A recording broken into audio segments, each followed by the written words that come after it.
sociales, política, economía, internacionales, ciencia, cultura, salud, medio ambiente, temas de actualidad, relieves.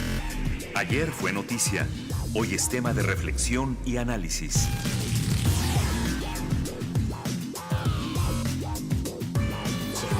Relieves.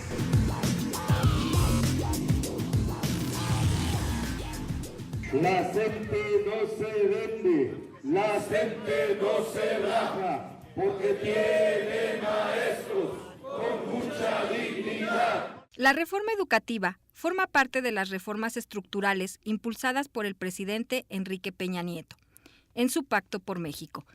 Esta fue presentada formalmente el 10 de diciembre de 2012, aprobada por la Cámara de Diputados 10 días después y el Senado la avaló el 21 de diciembre de ese mismo año y fue promulgada por el Ejecutivo el 23 de febrero de 2013. Maestro campesino, maestro proletario, que llevas en el alma coraje libertario, enséñame las letras con el abecedario. Desde 2013, la Coordinadora Nacional de Trabajadores de la Educación pretende derogar la reforma educativa, argumentando que las reformas a los artículos 3 y 73 constitucionales, así como el servicio profesional del magisterio, son instrumentos que atentan contra la educación pública y los derechos laborales de los maestros.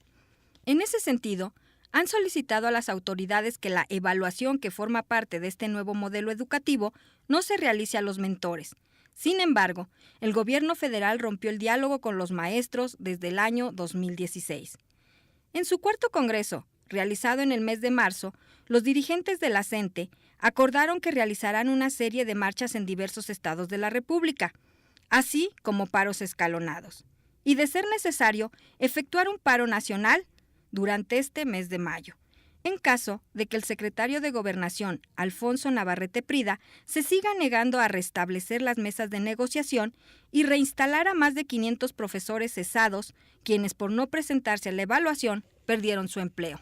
Todo el trabajo desarrollado siempre fue emanado y sobre todo haciendo el llamado a la unidad. Hemos entendido que las secciones que estamos aglutinados en la Coordinadora Nacional debemos de caminar hombro con hombro, codo con codo, porque es la forma que podemos derrocar a este fascista gobierno de Enrique Peña Nieto. Escuchamos al profesor Eloy López Hernández, dirigente de la sección 22 de la Coordinadora Nacional de Trabajadores en el estado de Oaxaca. Las marchas se realizan en los estados de Oaxaca, Michoacán, Estado de México, Chiapas, Guerrero, Zacatecas y la Ciudad de México. Entidades en donde las condiciones económicas y sociales no son las más favorables. Por ello también los profesores, dentro de sus luchas, buscan derogar las demás reformas estructurales. Al pueblo trabajador es que entre más unidos estemos, vamos a ser inquebrantables. La unidad es fundamental, es imprescindible en el movimiento magisterial y popular. Esta lucha no solamente es magisterial, esa lucha es también popular, esta lucha es de nuestro pueblo y en ese sentido convocamos a todo el pueblo trabajador a que cerremos filas contra la embestida política del gobierno neoliberal que nos están imponiendo una serie de reformas neoliberales que laceran la economía y el bolsillo de toda la clase trabajadora. Por su parte, el secretario de Educación Pública, Otto Granados Roldán, sostiene que la reforma educativa no puede ser cancelada, porque no es momento de volver al pasado de corruptelas ni contubernios. Por lo que detalló que con la reforma se han logrado grandes avances en materia de evaluación docente, mejora en la asignación de plazas y con ello la recuperación salarial para los maestros. Todo ello en mejora de la educación de los estudiantes mexicanos. Ese círculo virtuoso va a depender de modernizar el modelo educativo y adaptarlo a las nuevas condiciones de la economía. Y ahí es donde yo creo que es verdaderamente urgente una discusión para que en los próximos años, al menos los próximos 2 gobiernos puedan hacer un cambio de fondo en el modelo de educación. Esta noche, la reforma educativa ante el cambio de gobierno. Continuidad, cancelación, modificaciones, avances o retrocesos. Es el tema que analizarán nuestros invitados en Relieves. Esperamos sus llamadas al 41 55 10 60 o si prefiere envíe sus comentarios y preguntas a nuestras redes sociales. En Facebook, Relieves 1060M y en Twitter, @relieves.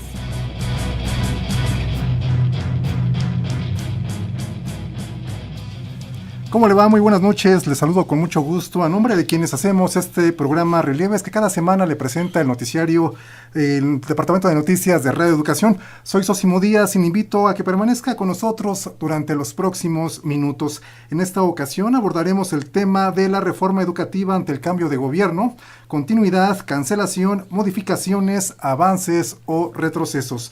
Si quiere participar con nosotros con algún comentario, alguna pregunta a nuestros invitados, dejamos a su disposición el número telefónico 41 55 1060 y si nos habla desde algún estado de la República puede hacerlo sin costo al 01 800 080 1060. También puede escribirnos en nuestra página de Facebook Relieves 1060 AM. Y para analizar este tema nos acompañan en esta cabina José Vasconcelos, el doctor Manuel Gil Antón, integrante del Centro de Estudios Sociológicos del Colegio de México, director académico del portal Educación Futura. Muy buenas noches, gracias por acompañarnos. Gracias, Osimo. También tenemos en esta cabina al doctor Hugo Casanova Cardiel, investigador del Instituto de Investigaciones sobre la Universidad y la Educación de la Universidad Nacional Autónoma de México. Muchas gracias por acompañarnos esta noche, doctor. Gracias por la invitación, Sosimo. Y ya son 5 años de la puesta en marcha de esta reforma educativa que impulsó el gobierno de Enrique Peña Nieto. Doctor Manuel Gil Antón, ¿qué balance podríamos hacer de esta puesta en marcha, de esta reforma educativa? Me parece que aquí se aplicaría el refrán de que árbol que crece torcido nunca su rama endereza. Porque, y obviamente no es, este refrán no lo digo en el ánimo de no considerar que nos urge una reforma educativa, pero obviamente no esta. Y no esta porque tiene, a mi juicio, y sería, digamos, la primera cuestión que yo quisiera compartir con ustedes, Hugo nos dirá también, también Enrique, es decir, la falla más importante que yo encuentro en la reforma es que fue una reforma hecha desde el Pacto por México, digamos, la cual se envía al legislativo ya, ya detalladísima, se le cambian algunas cuestiones, con lo cual vemos un legislativo bastante obediente a los mandatos de sus coordinadores, sus partidos, y que no advierte, el pacto yo creo que sí, pero el legislativo no advierte, y muchísimas personas no advierten, que es una reforma en la cual el magisterio fue considerado una cosa a transformar y no un sujeto activo en la transformación que el país necesita.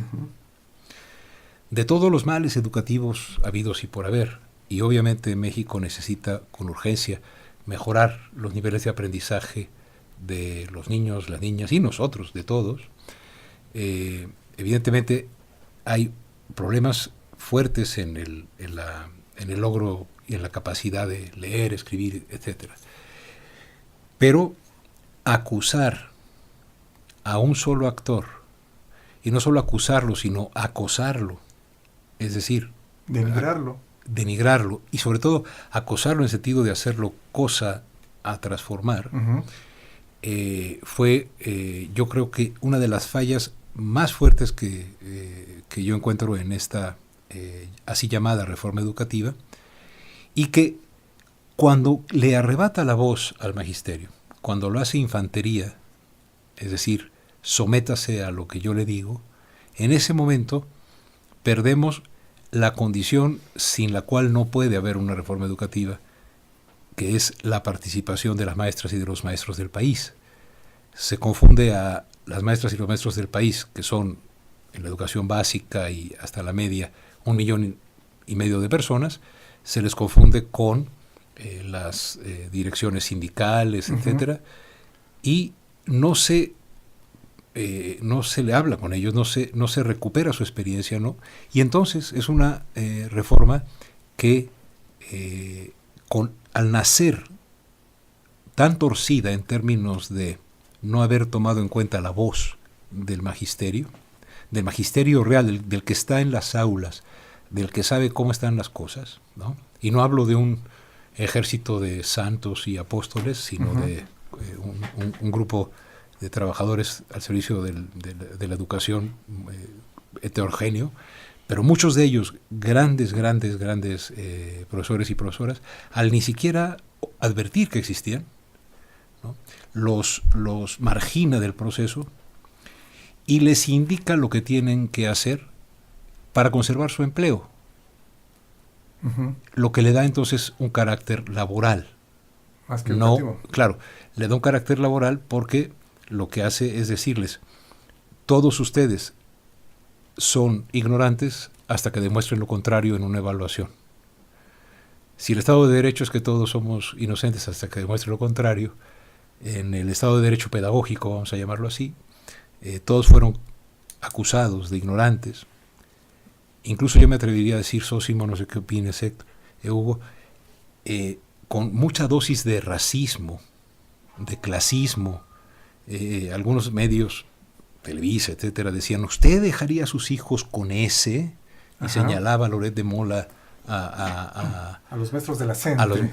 O a cualquier maestro, a un maestro de Guanajuato, de Chihuahua, pues un maestro que como nosotros, pues es tan mexicano como nosotros, y se le señalaba diciendo, ¿a poco ese es un profesor, no?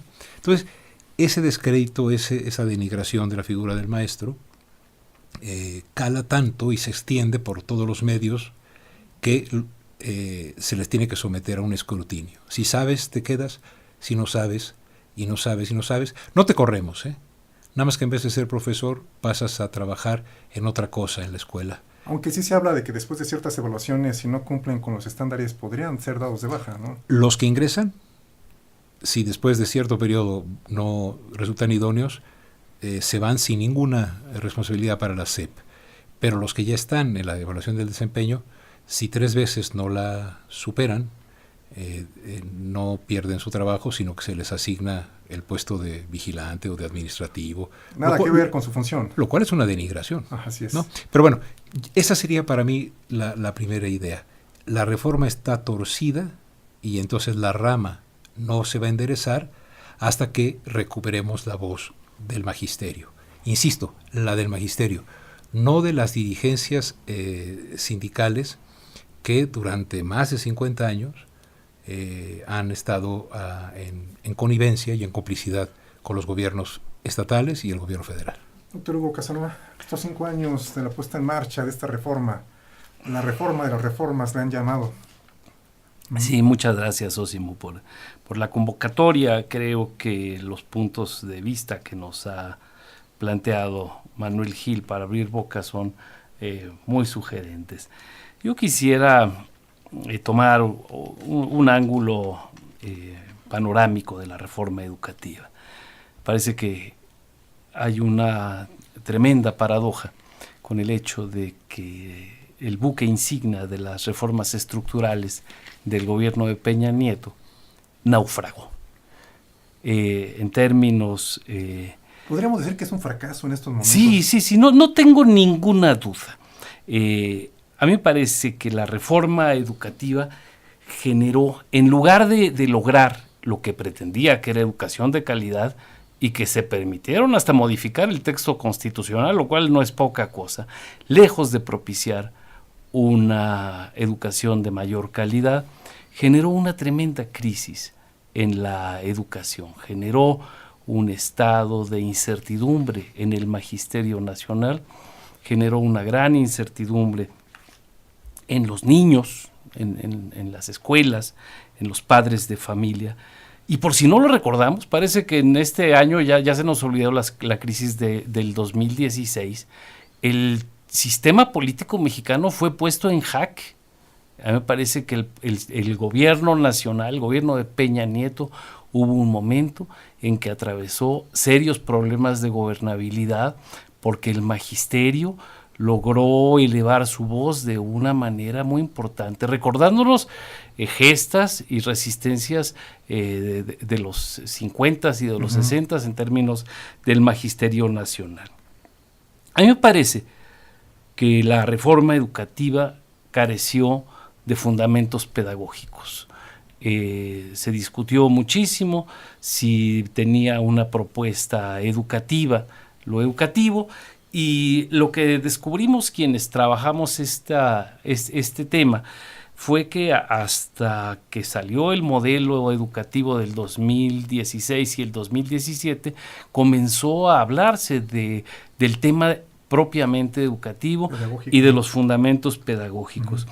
Ya ha hablado aquí Manuel de que la reforma no consideró a los actores principales, no consideró a los maestros y más aún los descalificó para participar en el proceso, lo cual es un sinsentido porque hasta las empresas japonesas en el toyotismo involucran a los trabajadores para explotarlos mejor, pero una condición básica del mundo del trabajo es involucrar a los sujetos que van a recibir los efectos de las reformas en aquello que se va a hacer. Y aquí el gobierno federal simplemente descalificó a los maestros, claro, cocinando una perspectiva descalificadora.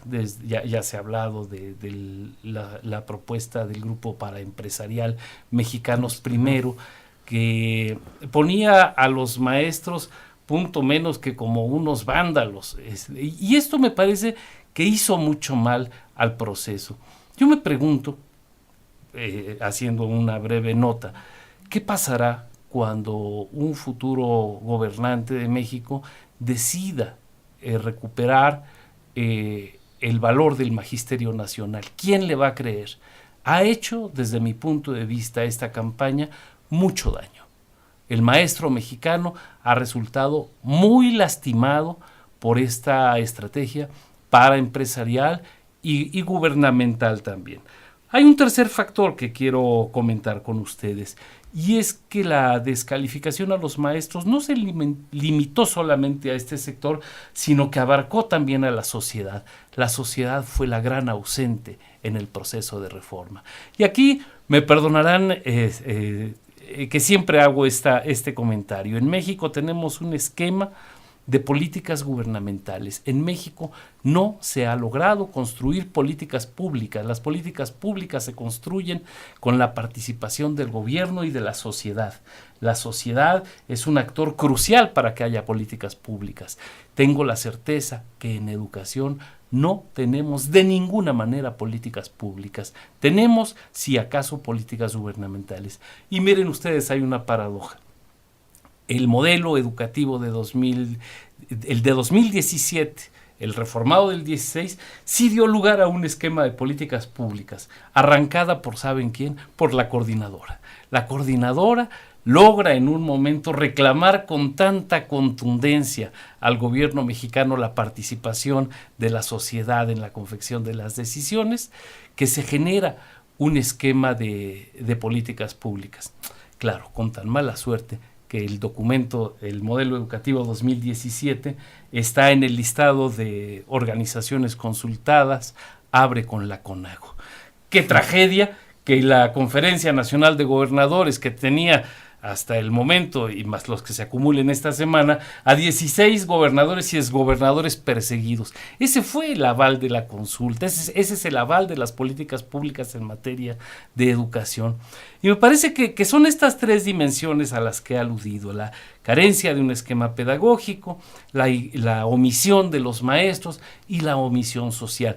Y en esta omisión social, de manera modesta, incluyo al sector académico. El sector académico, los estudiosos de la educación, nos vimos también desbancados y se incluyó el punto de vista de académicos que se portan bien y que hablan al oído al poder.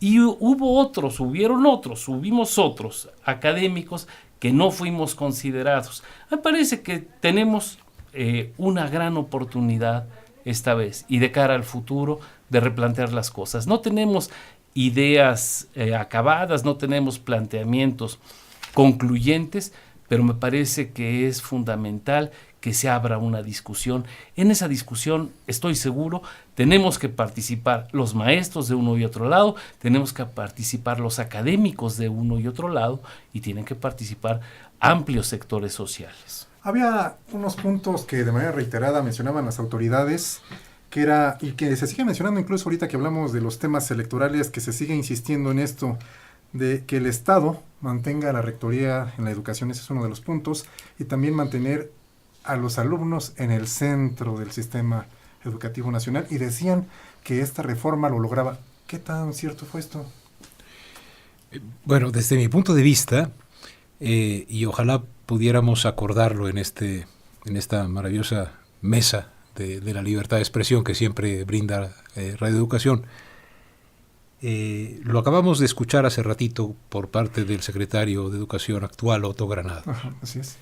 Es falso, totalmente falso, que quien critique la reforma educativa por ese hecho está a favor de la venta y herencia de plazas, que por ese hecho está a favor de la ilegalidad, que por ese hecho está a favor de que los maestros no asistan a clases y que los maestros sean flojos. Es decir, el gobierno ha reducido la crítica de una manera muy conveniente para él, diciendo, a ver, Hugo, Manuel o quien sea, ¿tienes alguna duda sobre la reforma educativa? Pues sí, mires, es esta. Ah, ¿quieres vender y heredar? No. De ninguna manera. No es una vuelta al pasado cuando criticamos la reforma educativa. Es un anhelo al futuro que estos señores no supieron dar. Porque no anhelaron el futuro de la educación, anhelaron el futuro de sus puestos, anhelaron el futuro de sus privilegios. Uh-huh. Y es ahí donde yo creo que la soberbia los hace multiplicar por miles y miles y miles de veces, incluso el gasto que se hace como propaganda, que ya trataremos más adelante. Ahora, dice el gobierno que quiere recuperar la rectoría de la educación. Desde mi punto de vista, no es cierto. Lo que el gobierno quiso hacer fue recuperar el control del pacto corporativo con el CENTE, es decir, de un pacto corporativo que desde Jongitud Barrios y Elbester Gordillo, y ahora con Juan Díaz, al que acalambran diciéndole, si no pactas con nosotros, entonces también vas a la cárcel, como tu jefa, la profesora Elbester Gordillo. Es decir, lo que retoma el gobierno es el control de ese pacto del cual fue cómplice. Otra vez, voy a ser enfático, es falso, totalmente falso, que la SEP federal y la SEP de los estados eran unas maravillosas entidades que querían la educación al máximo nivel para nuestros hijos, y de repente llegó el lobo feroz, y es el sindicato y coloniza, como dice equivocadamente Carlos Ornelas. No. Fue en todo caso una colonización por invitación. Fue un pacto, fue un acuerdo, un contubernio, no entre los profesores y el gobierno, sino la dirigencia sindical y la burocracia educativa. Más de medio siglo. Si ustedes quieren ver con quién estuvieron Jongitud y la maestra, son fotos con Salinas, con Zedillo, con Fox, con Calderón y con Peña, hasta que le es disfuncional. Y con el joven Azcárraga. Bueno, claro. Entonces, sí, pero a lo que voy es eso. La primera parte, Sosimo, de tu pregunta es, ¿recuperar la rectoría de la educación? No, perdón, no es que se les haya perdido, es que la habían pactado y no orientados hacia la educación, sino orientados hacia el control político y los fines electorales más bajos. En consecuencia, esa me parece que es una falacia. Me interesa mucho que de verdad esta crítica no se tome como que yo quiero que vuelva la herencia de plazas o que no, para nada, ¿no? Pero la otra, poner en el centro a los niños, era lo que se comentaba también en esta reforma. Tan no los pusieron en el centro que ni los vio la reforma. La reforma usó a los niños en comerciales de televisión. Y lo sigue usando. Y ahora en el spot de Mexicanos Primero, que como titiriteros hacen que los niños jueguen al programa de televisión El Privilegio de Mandar. Sí, así es. Es decir, si no dejó hablar a los profesores, a los niños ni los vio. ¿A poco los niños no podían haber dicho algo sobre su educación y sobre su escuela? Si van hasta desde los 3 años pueden decir cosas. No, los niños fueron invisibles. Y supuestamente, ¿no?, es el interés superior del niño, sí, lo que siempre se ha mencionado, ¿no? Claro. Y además, si pones tú en el centro, Sósimo, no sé qué opina Hugo, al alumno, al estudiante, es una de las cosas que los que hemos estudiado, somos más bien que ni expertos somos, sino apasionados del tema, sabemos que el aprendizaje no es un acto unilateral de uno sobre otro, sino el resultado de un vínculo. Lo que había que poner en el centro era el vínculo pedagógico entre los profesores y los estudiantes para generar ambientes de aprendizaje. Poner solo en el centro al alumno es demagógico, porque quiere decir que lo pongo en el centro y le vierto conocimiento como si fuese cubeta. No hay un planteamiento pedagógico. Entonces, a mí me parece que estas serían mis respuestas. Ahora, en esto Hugo sabe más que yo. Así es que no sé si... Doctor Hugo Casanova. ¿Qué va? A mí me sonaba, ahora que comentaba Manuel, que de alguna manera nos pronunciamos en contra de la venta de plazas, por supuesto, de la herencia. Me parece que son herencias sindicales de años pasados que han contaminado tremendamente el proceso educativo y que se viven tremendamente en muchos sitios. Los sindicatos universitarios están llenos de eso. Ajá. Y yo les diría que, con todo respeto, hay grandes apellidos que se siguen heredando plazas. Una lista corta incluye a los de la Madrid, incluye a los Ruiz Massieu, incluye a los Salinas, incluye a los Beltrones. A ver, y no se trata de...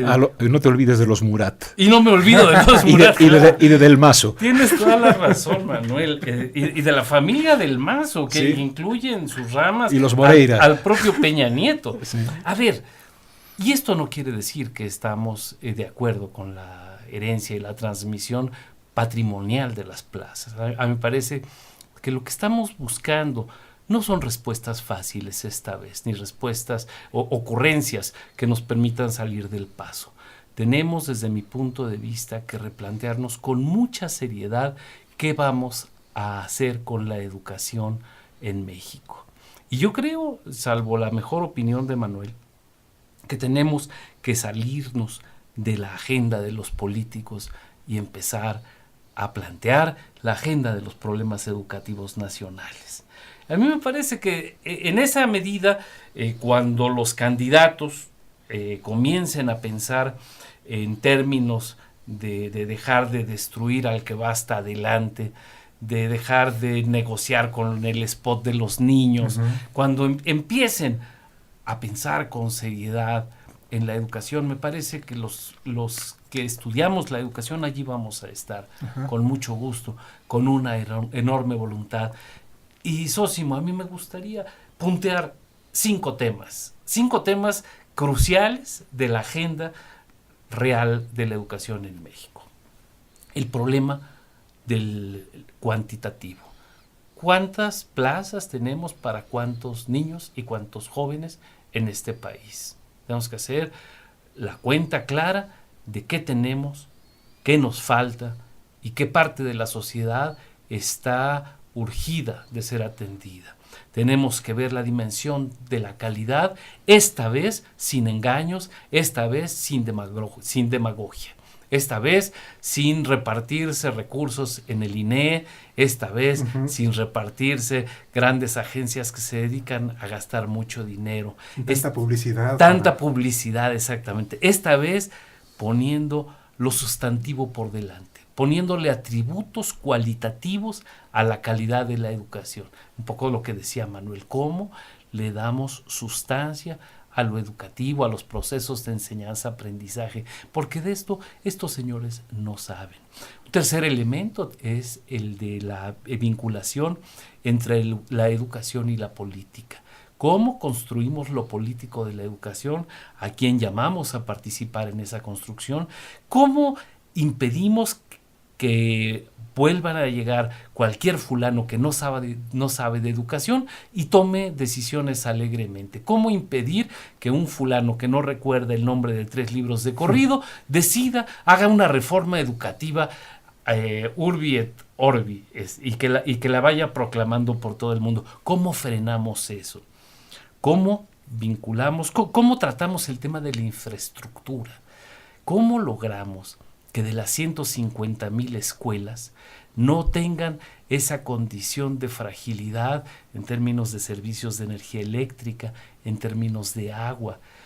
Leíamos en días pasados, más de la mitad de las escuelas de México carecen de sistemas de drenaje. Imagínense ustedes, una economía que se dice la 11ª del mundo, cuyas escuelas no tienen baños.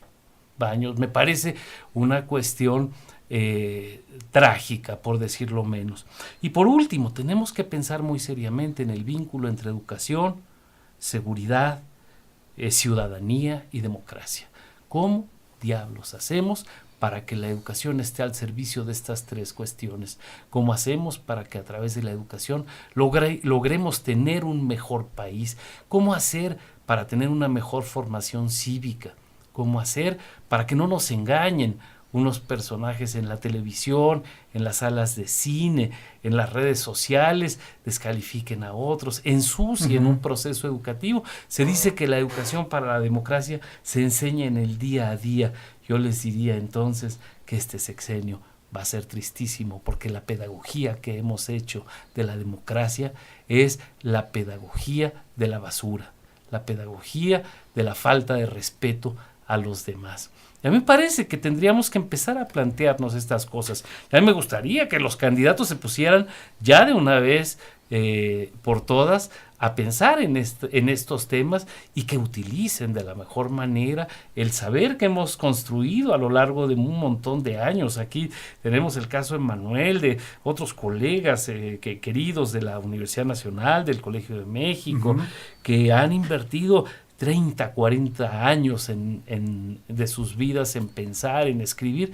Me parece que es el momento en el mejor sentido de aprovecharnos. Nuevo cambio de gobierno, ¿no? Precisamente vamos a escuchar ahorita un audio de Andrés Manuel López Obrador donde habla de esta necesidad de derogar algunos puntos o definitivamente la reforma educativa. Vamos a escuchar a Andrés Manuel López Obrador. Entonces lo que tenemos que hacer es primero llegar a un acuerdo entre todos, que no se haga a un lado a los maestros. ¿Cómo se va a aplicar una reforma educativa sin los maestros? ¿Quién es el que transmite el conocimiento en el aula? El maestro. Entonces, vamos primero a conciliar a los maestros, vamos a conciliar a padres de familia, vamos a que los que en realidad quieren ayudar a que mejore la educación en México, que no lo ven como un asunto político o ideológico, participen también, y todos juntos vamos a elaborar un plan educativo para mejorar de verdad la calidad de la enseñanza. Escuchamos a Andrés Manuel López Obrador. Él habla de llegar a un acuerdo entre todos los integrantes, todos quienes componen este sistema educativo nacional, aunque también ha señalado esto de derogar la reforma educativa. Doctor Manuel Gil Antón, ¿se puede derogar esta reforma educativa? ¿Qué se tendría que hacer? Bueno, yo creo que partir de que tiene que derogarse o partir de que no puede cambiarse una coma son 2 posiciones, digamos, maniqueas y no propias de un país democrático. Un país democrático que tenga políticas públicas, no políticas gubernamentales, tiene, cada que cambia de gobierno, la oportunidad de hacer una revisión profunda de lo que ha sucedido. Lo que se ha dado en llamar la reforma educativa es una serie de modificaciones al artículo 3º, al artículo 73, y de ellas han derivado cambios en la Ley General de Educación, cambios en la ley del Instituto de Evaluación de la Educación, dotándolo de autonomía, pero dándole tareas adicionales, y también la ley del servicio profesional docente. Bueno, ese conjunto de acciones conforman para la autoridad la reforma educativa. Entonces, tenemos una dimensión de leyes secundarias, luego tenemos una dimensión de modificaciones al artículo 3, ¿no? Y a mí me parece que lo que necesitamos nosotros empujar, si somos gente que aspiramos a un país democrático, es que con toda seriedad y con mucha pluralidad haya la posibilidad de hacer una revisión muy profunda. Si resultado de la revisión es preciso modificar alguna parte que se modificó del artículo 3, no hay ningún problema. Y cuando dicen, no, es que eso implica reformar la Constitución, pero estos señores reformaron la Constitución hace 5 años para hacer lo que hicieron ahora. ¿Cuál es el problema? Este país lleva reformando la Constitución con singular alegría. Entonces, yo creo que hasta dónde debe llegar la revisión, pues hasta donde llegue el análisis profundo de si esto está sirviendo a la educación en México. Desde mi punto de vista, no. Pero yo no quisiera imponerle mi punto de vista a nadie, simplemente en una convocatoria a, sobre todo, los mejores profesores de México, que son los intelectuales más importantes del país, porque son los que ponen las estructuras cognitivas sobre las cuales luego aprendemos a aprender. Ahí en el preescolar, en los primeros años, es ahí donde aprendemos, bueno, lo que vamos a usar para aprender después, ¿no? Diría el profe Piaget. Yo pienso que dialogando con ellos, dialogando con, como dice Hugo, con los académicos, dialogando con personas que tienen 30 años en el aula, en una escuela multigrado, que nos digan cómo la ven, etcétera, dialogando con los niños, dialogando, es decir, armando una reflexión en serio. Si es preciso derogar en el sentido de modificar la Constitución, no hay ningún problema. Si no fuese el caso, más que de todo, bueno, de alguna parte, también no hay problema, ¿no?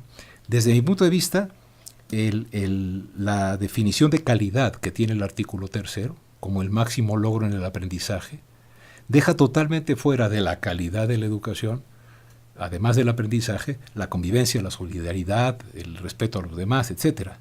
Entonces, por ejemplo, yo diría que ahí la Constitución bien puede cambiar si queremos que diga eso el artículo.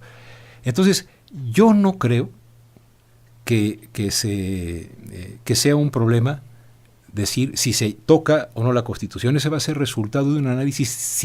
La pregunta clave es, ¿esta es una reforma educativa? Si no lo es, ¿qué hizo en el artículo 3? ¿Metió de contrabando cuestiones laborales? Saquémoslas. Si eso es derogar, deroguemos, porque la educación es mucho más importante, y dejemos al 123 en las relaciones de trabajo. Entonces, yo pienso que estamos en condiciones de conversar, muchos, ¿no?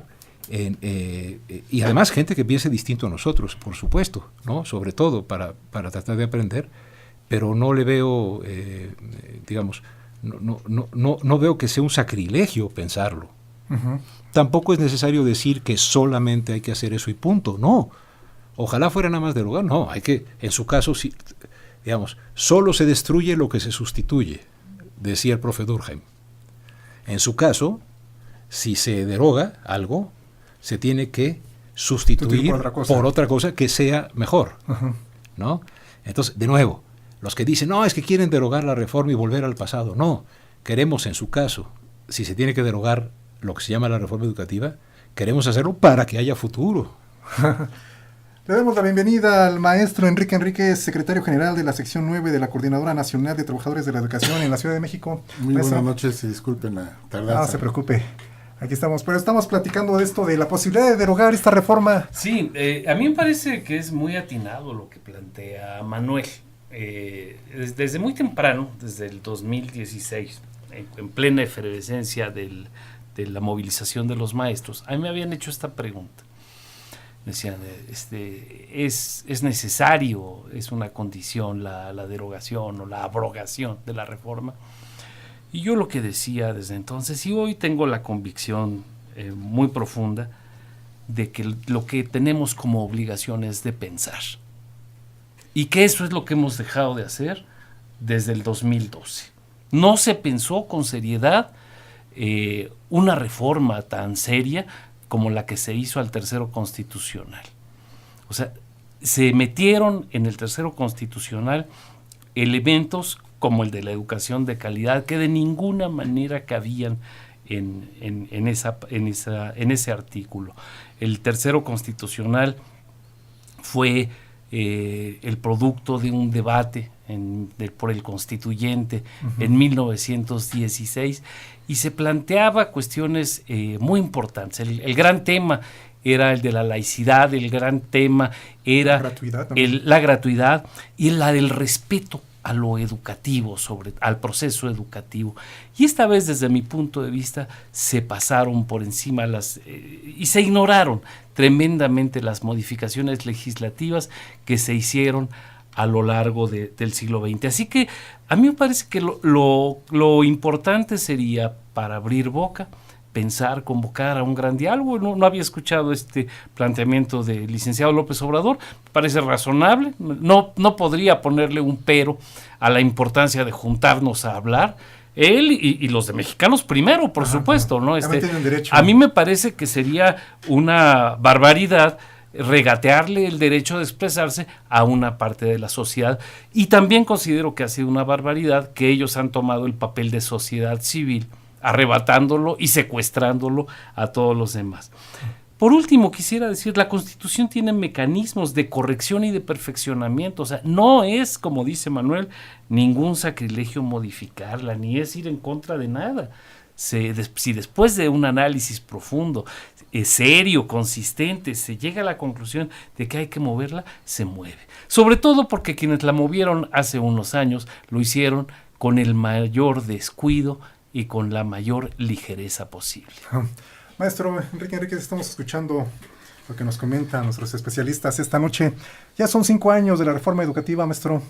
Se habla de derogar, no derogar esta reforma.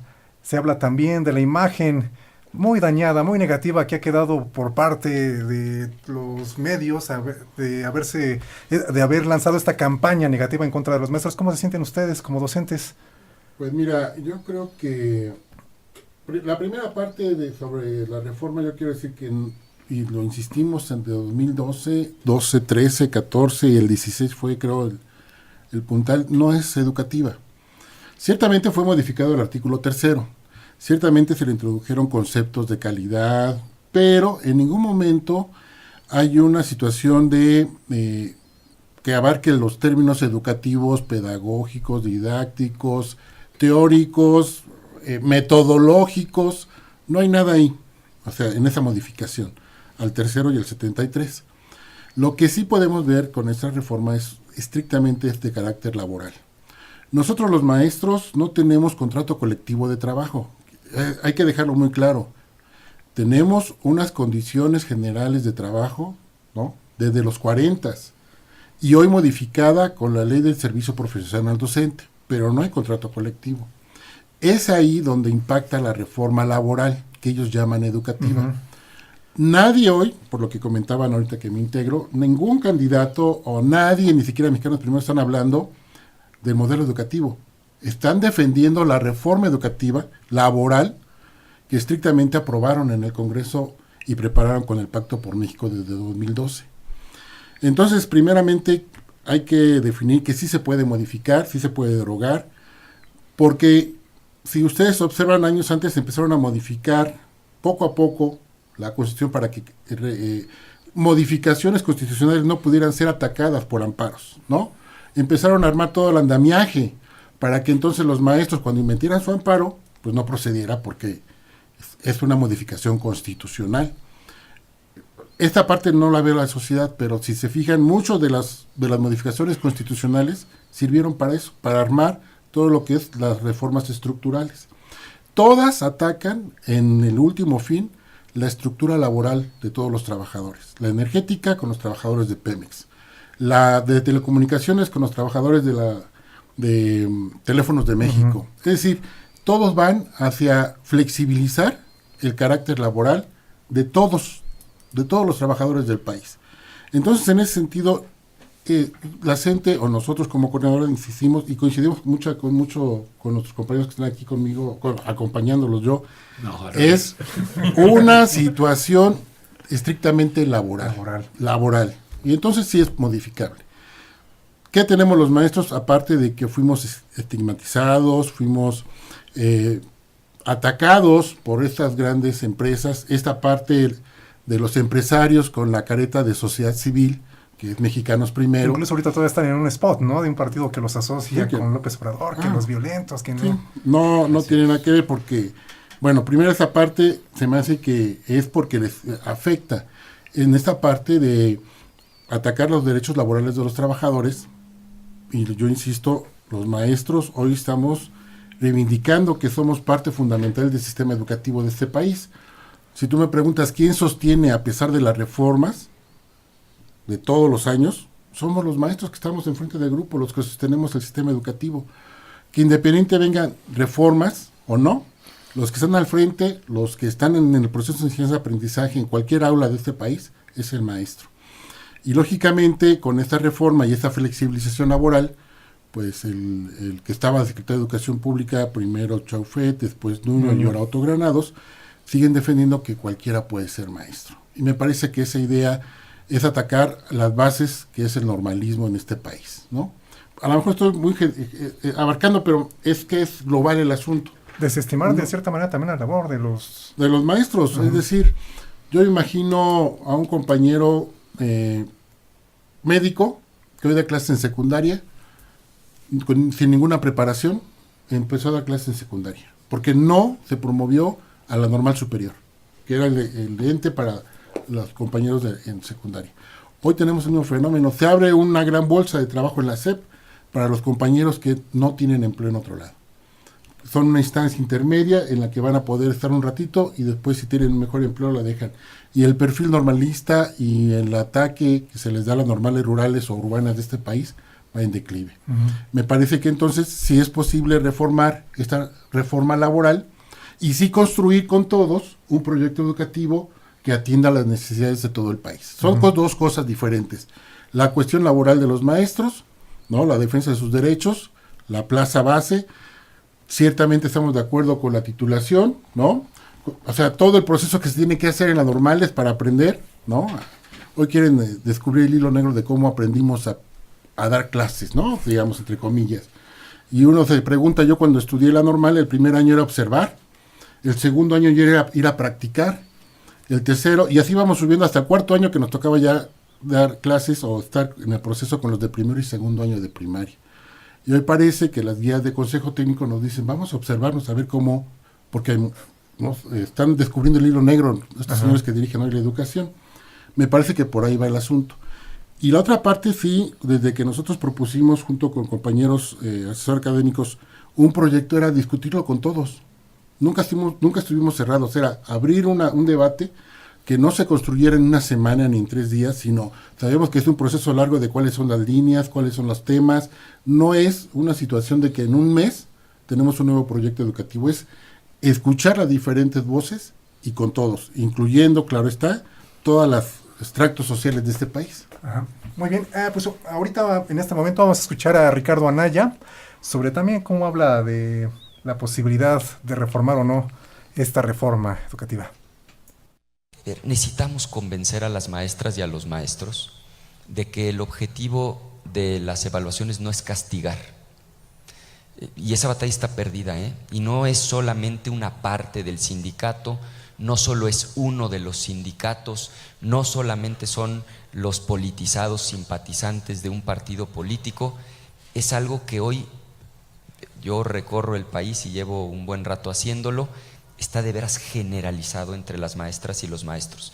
Necesitamos convencer de que el objetivo no es castigar, no es molestar, que el enfoque no es punitivo, que lo que queremos es tener información para mejorar, para ayudarles, para darles las herramientas que les falten. Primero, un principio de lógica elemental. Si a los que están rezagados los atendemos con menos profundidad y con menor calidad, pues la brecha, lejos de cerrarse, se va a abrir, que por increíble que parezca es un poco lo que estamos haciendo, porque a los grupos más vulnerables los estamos atendiendo con los modelos más frágiles. Esta es la voz de Ricardo Anaya. También vamos a escuchar ahora a José Antonio Meade, quien también habla sobre la evaluación y la importancia de que se mantenga esta práctica. Si nosotros queremos tener un país que sea potencia, tenemos que evaluar permanentemente a los alumnos, permanentemente a los maestros y darles a uno y a otro los mejores instrumentos para salir adelante. La evaluación no tiene ni debe tener una percepción punitiva. La evaluación es lisa y llanamente un termómetro que nos permite saber si le hemos cumplido a los maestros, dándoles los mejores espacios de capacitación, y si le hemos cumplido a los alumnos, ayudándoles efectivamente a aprender. Si nosotros nos damos cuenta con la evaluación que hacemos de los alumnos, con evaluar a los alumnos y encontramos que hay alguna deficiencia, estamos en la posibilidad de corregirlo. Si nosotros al tiempo de evaluar a los maestros encontramos que hay alguna deficiencia, estamos en la posibilidad de corregirlo. Pero lo que no podemos es manejar a ciegas. Lo que no podemos es manejar el futuro de maestros y de niños sin tener los mejores elementos de evaluación. Ahora, hay que ver que la evaluación sea pertinente. Ahí están las voces de Anaya y de José Antonio Meade. ¿Qué le parece lo que comentan los candidatos, doctor Manuel Gil Antón? Bueno, yo que muy corto. Yo estoy asombrado de cómo estas personas que representan a los partidos, que hicieron una reforma educativa, en la cual metieron en el artículo 3 constitucional el servicio profesional docente, que no es otra cosa más que la puesta en práctica en el ámbito educativo de la reforma laboral para precarizar el empleo, usando para ello a la evaluación, y en ese entonces le llamaban evaluación con dientes. Era la figura de un lobo, ¿no? Una evaluación con dientes, si no, no tiene sentido. Hoy le digan a los profesores que son indispensables, que la evaluación es por el bien de todos, que no, dice el señor Meade, no, ¿cómo va a ser punitiva? No, perdón, si de esa evaluación uno queda clasificado, claro que es punitiva. No es lo mismo ser insatisfactorio que ser destacado. No es lo mismo ser idóneo que no ser idóneo. Esta reforma, con sus resultados, además de que laboralmente no es adecuada, está, digamos, dividiendo al magisterio. Pero quisiera decir una cosa, hoy en México, decía Enrique, por el 123 tienen condiciones generales de trabajo porque están en el apartado B. Pero realmente hoy, cada profesor y cada profesora mexicano tiene un contrato individual con el gobierno por 4 años. Así es. Es decir, se acabó el espíritu del 123. Está contratado el profesor y la profesora a la luz de sus resultados en el servicio profesional docente. De tal manera que, radicalmente, si de ello se puede derivar que no siga en el servicio, pues no le pueden prestar a 15 años para una hipoteca, porque a lo mejor lo echaron, ¿no? O le cambiaron el salario.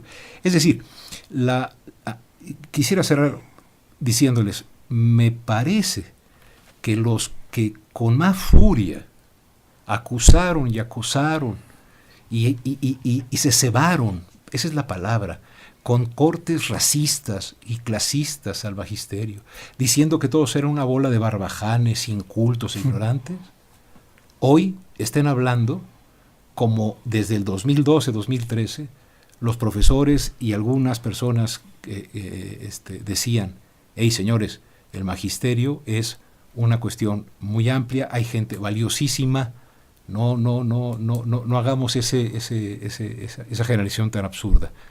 Entonces, ahora el señor Anaya y el señor Meade dicen, no, para nada, como la reforma es todo bonito, etcétera. No.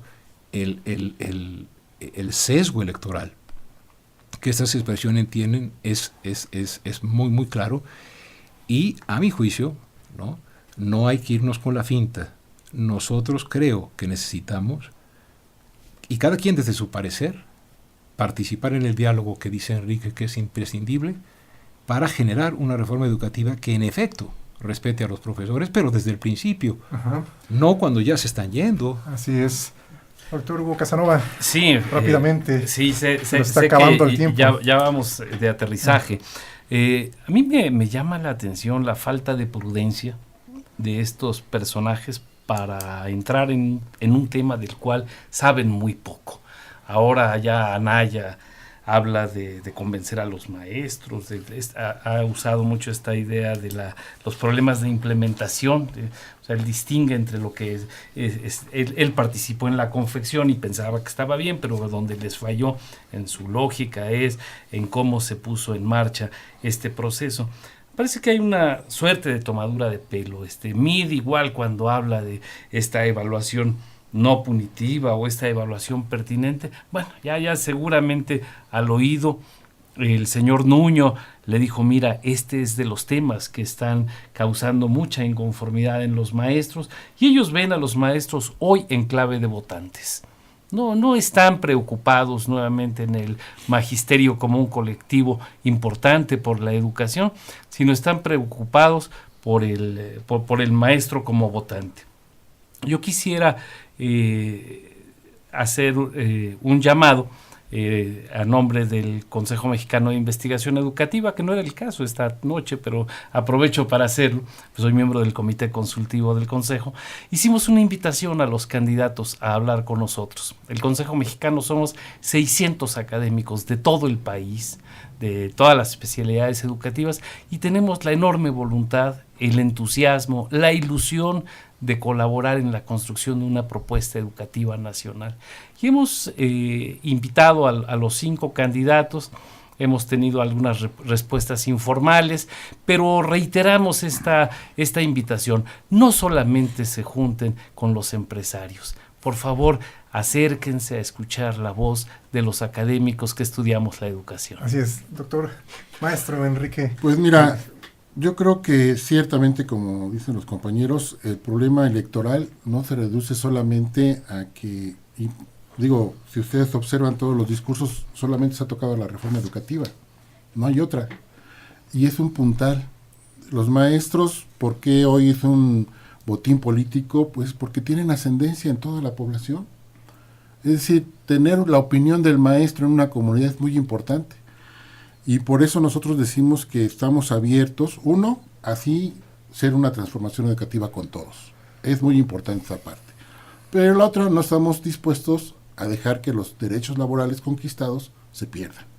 Estamos dispuestos a discutir nuestra materia de trabajo, alumnos, maestros, padres de familia, académicos, especialistas, todos los que tengan que ver, porque creemos que son todos los que tienen que ver con la educación, pero eso sí, no vamos a dejar de decir que esa reforma es laboral, y vamos a ir nuevamente mañana a Gobernación, a ver si ahora sí nos abren las puertas para seguir con la mesa central única de negociación.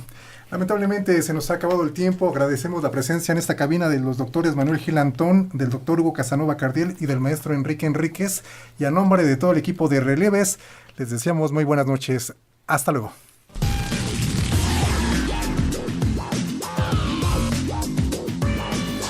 Relieves. Habla Ricardo Anaya. Que las mujeres